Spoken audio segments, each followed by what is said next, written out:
Édition 10, 10 minutes pour revenir sur les faits saillants de l'actualité, du lundi au vendredi, tous les matins et tous les soirs entre 10h et 10h10 sur la télévision nationale d'Haïti.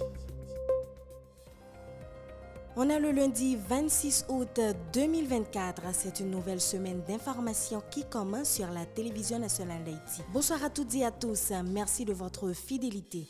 Bienvenue à ce numéro d'édition 10. Au micro pour la présentation, Michaeline Destiné. À la une de l'actualité, le secrétariat général de la présidence a formellement démenti des allégations d'un média en ligne selon lesquelles la conseillère présidente Régime Abraham serait impliquée dans un scandale alimentaire. De telles accusations visent à semer le doute à l'intégrité de Madame Abraham dans un contexte où la désinformation menace la cohésion sociale, a fait remarquer la présidence. Le secrétariat affirme avoir toujours suivi les procédures établies dans le cadre des contrats liant la présidence à un fournisseur de services. Selon cette même structure, jusqu'à ce jour, la présidence n'a transmis aucun projet de contrat de service aux instances concernées. Le secrétariat général de la présidence appelle tout un chacun à faire preuve de vigilance suite à la publication de certaines informations non vérifiées. Le Premier ministre Gary Coney a rencontré des membres de la presse et de la jeunesse capoise lors de sa tournée dans le Nord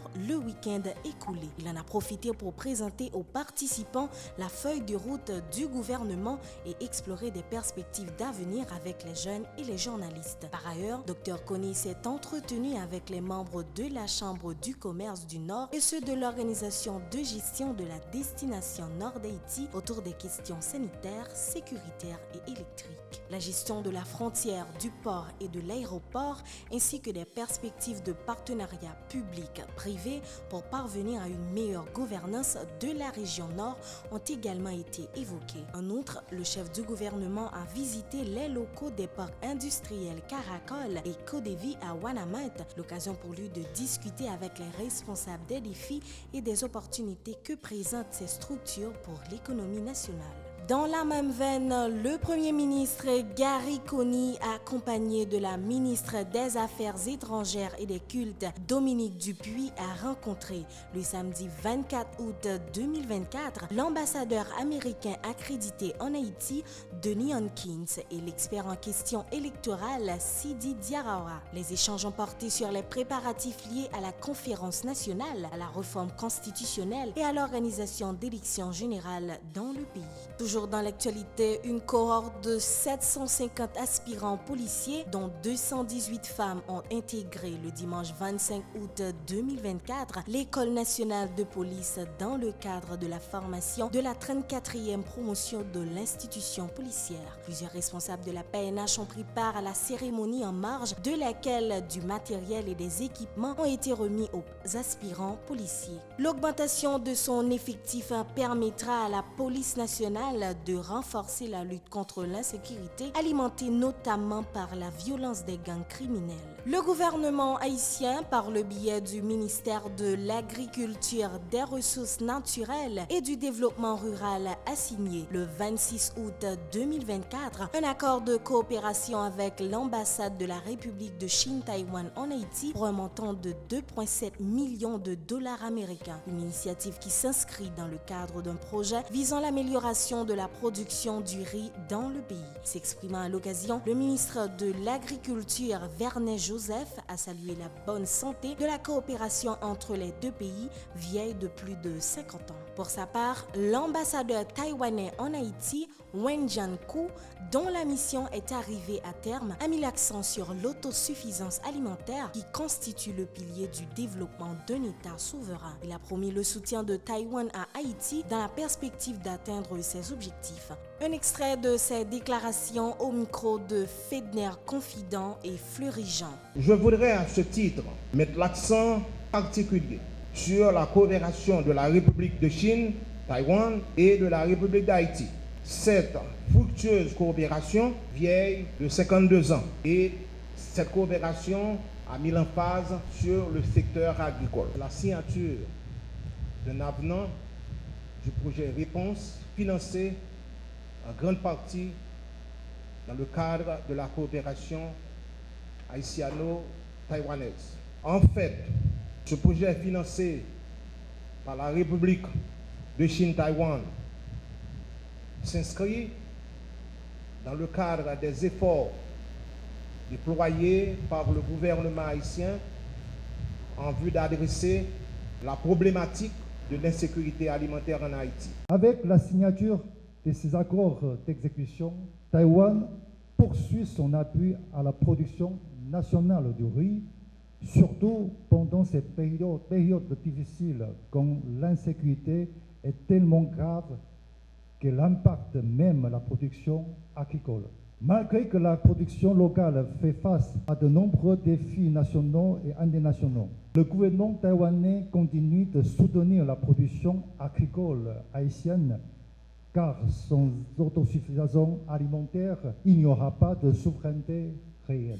Les actualités se poursuivent. Le secteur des droits humains a finalement désigné son représentant au sein du Conseil électoral provisoire à la personne de Maître Gideon Jean. Un choix survenu lors d'une assemblée le 26 août 2024. 81 organisations sur un total de 135 ont voté en faveur du militant des droits humains. 2 représentants du Conseil supérieur du pouvoir judiciaire CSPJ et 2 autres de l'Office pour la protection des citoyens et citoyennes OPC ont participé à l'observation du processus en vue de garantir sa crédibilité. Suite à son élection, Maître Gideon Jean a remercié tous ses supporters et promis de remplir sa mission en toute impartialité. Ses propos ont été recueillis par Luinel Jean-Louis. Je vous tiens par exemple de démocratie, comme secteur de droits humains, qui n'a pas empêché par exemple, nous montrer qu'on peut faire bien.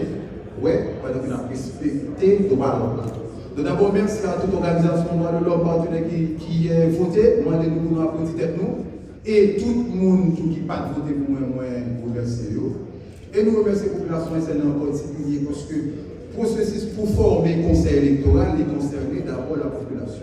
Sous le haut patronage du conseiller présidentiel Frinel Joseph et du premier ministre Gary Conille, l'organisation Volontariat pour le développement VDH a officiellement remis aux autorités un document de l'action stratégique de la société civile en faveur des jeunes et des femmes. La cérémonie a eu lieu le lundi 26 août 2024 à Pétionville. Selon le directeur exécutif du VDH, Arnaud Descartes, ce document servira à mieux orienter les décideurs dans le cadre de la politique socio-économique à entreprendre pour contribuer à la stabilité en Haïti. De son côté, le conseiller président Frinel Joseph a salué le travail réalisé par l'équipe du VDH et promis de l'utiliser à bon escient. Suivez un extrait au micro de Paki Sainte-Croix et Jean Fleury. Ce document n'est pas une Bible, il n'est pas non plus un manuel de recettes et de procédures pour résoudre tous les problèmes de la transition.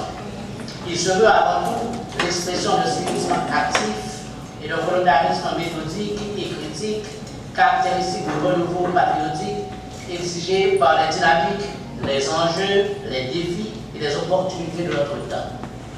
Ce document participe en fait d'un référentiel évolutif en relation au prisme de la société civile, au mode vécu social des femmes et des jeunes.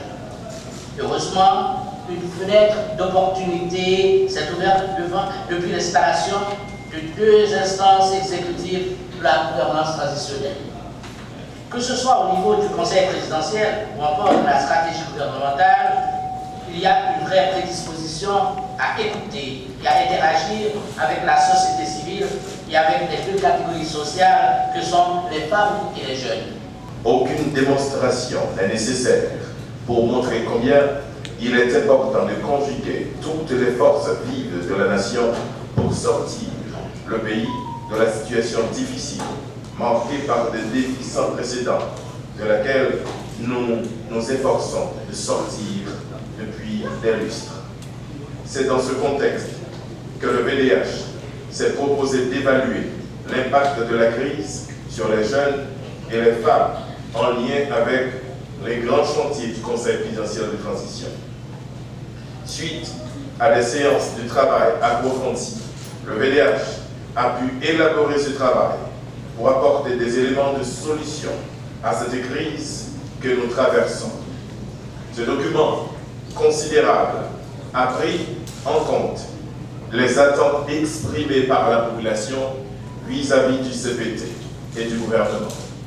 Grâce à des consultations en ateliers, forums, groupes de discussion et entretiens individuels, le VDH a fourni des recommandations précieuses pour relancer notre pays en mettant en avant la nécessité d'un leadership légitime, incluant notamment les jeunes et les femmes.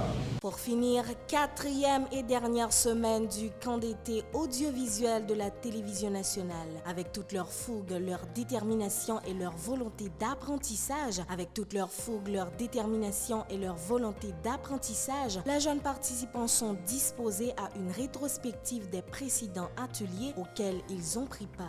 Et pour clôturer cette activité socio-culturelle très enrichissante, une cérémonie est prévue le 1er septembre 2024 dans les locaux de la TNH, a fait savoir Aude Cavalcourt du comité d'organisation. Suivez. C'est une 4e semaine de pratique, de restitution, c'est-à-dire tout ça jeunes ont appris pendant 3 premières semaines. C'est vraiment dans la 4e semaine que vous pourrez livrer ça au gagné dans Djakout, ça a apprendre effectivement.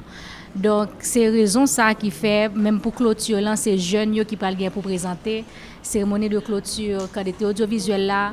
Et yo gagné, c'est vraiment yo même cap dans tout contenu activité, que ce soit pour danse, que ce soit pour chant, que ce soit pour technique de présentation, c'est yo même cap MC activité, que ce soit pour théâtre, il a présenté plusieurs sketchs. Donc c'est vraiment jeune yo cap gagné pour capable clôturer camp d'été audiovisuel. La fête avec tout le monde qui est concerné par camp.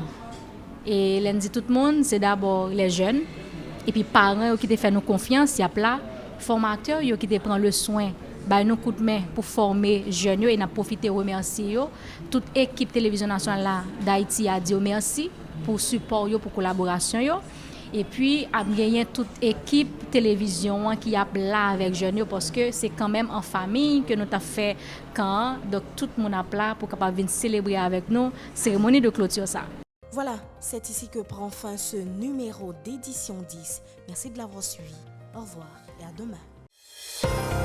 Édition 10, 10 minutes pour revenir sur les faits saillants de l'actualité, du lundi au vendredi, tous les matins et tous les soirs entre 10h et 10h10 sur la télévision nationale d'Haïti.